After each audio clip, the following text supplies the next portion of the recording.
most people put their bikes away for the winter time, because most people aren't crazy. It's cold. I have never been one of those people. Right now, I live in Florida, so the winter time doesn't get that cold, so it might sound like I'm making some kind of a joke here, but if you can hear it in my voice, my accent specifically, I lived in New York for most of my life. I was 33 when I moved to Florida, and I rode all winter long. And it's not because I didn't have a car. I had a car that sat in the driveway collecting dust that I only took out when it was either raining or snowing. Even if there was snow on the ground, I would still take my bike, as long as it wasn't actively coming down. And just to add to that crazy part from before, my car was a 350Z. Well, one of my cars. But the time that I'm thinking of specifically, 350Z was the car that I had for the snow and the rain. And that's the only time it ever got taken out. The smart thing to do would have been to get some kind of an SUV or a pickup truck or something, but I never claimed to be the genius.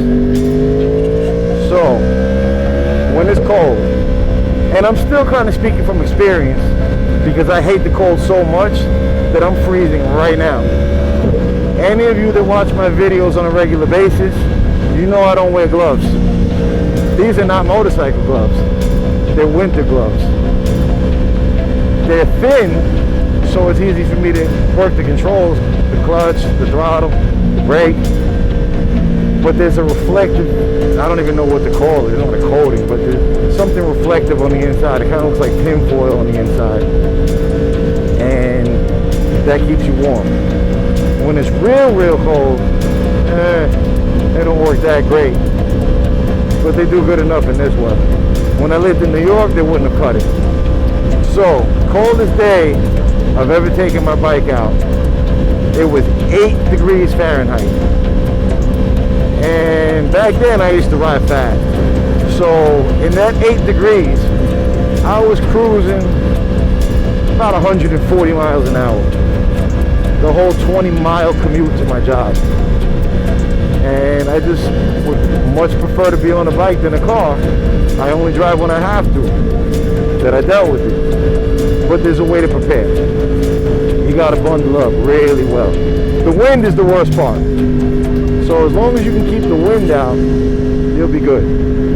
Anybody from a cold climate knows layers is the way to do that. So the first thing I put on is a set of thermals, pants and shirt. They came a long way from the waffle print ones they used to have years ago, but those will still do the trick.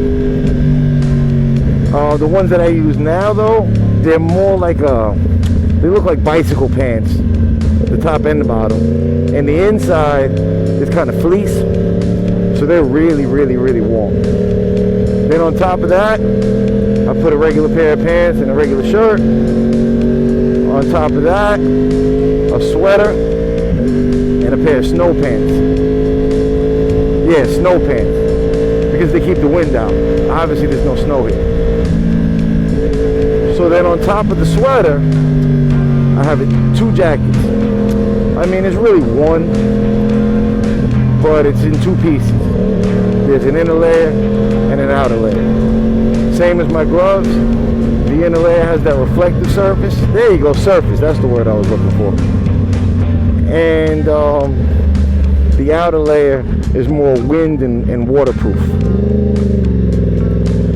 Basically, you want to get dressed up so well that by the time you get on the bike, you can't wait to get outside. In other words, you'll be inside getting dressed and you start getting really warm. And now you can't handle it anymore. So you go outside. What's up, buddy? And the cold feels nice. Certain days, I guess it's better to over-prepare than under-prepare, but the mornings will be a lot worse than the afternoon. So if you're like me and you daily commute, this morning at 7 o'clock, when I left the house, it was like 50 degrees. Now, it's somewhere in the 60s, I would guess. I didn't look. So what I wore this morning to prepare kind of got me sweating a little bit right now. But ooh, Ooh, wow. Look at this Aston Martin. That thing is nice. But I'd rather sweat than freeze. That's why I live in Florida. Let's see if I can't squeeze through this. Yeah, alright. I know that sounded crazy because it opened up a little bit, but it didn't look like it was going to open up. Alright, so now you got your clothes covered. Boots are a must. Because the wind on your toes, not cool. Now, you should be wearing boots anyway. But if you don't, if you wear sneakers when you're riding, don't do it when it's cold. Also, you got to worry about the tires. Especially if you have sport tires. Like I have the Pirelli Diablo Rosso 4s on my bike. They heat up a little bit quicker than, let's say, a track tire, but they're definitely not all season. So you're not going to get the same grip when it's cold out than you do when it's warm. So you want to mind your stopping distance. Don't be too hard on the throttle. Be careful coming around the curves. You know, you should never add lean angle and throttle at the same time.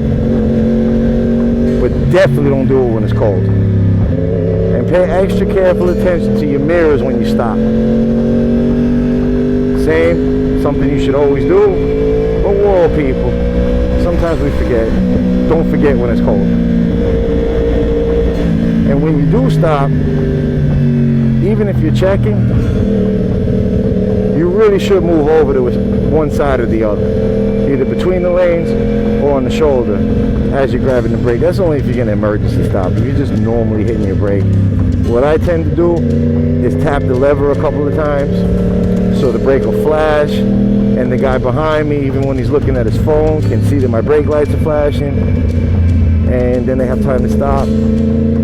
Aside from the fact I try to brake a little bit slowly when I have the room to do it. You know, bikes stop really fast, and people in cars typically don't pay attention. You know, we live in a world of self-absorbed people, so it's not like they're maliciously putting other people at risk.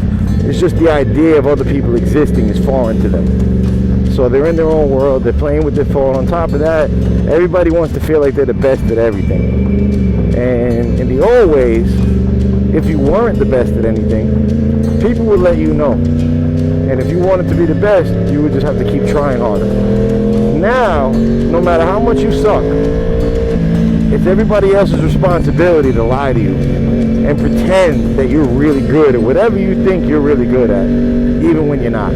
Ay, Douglas Antonio.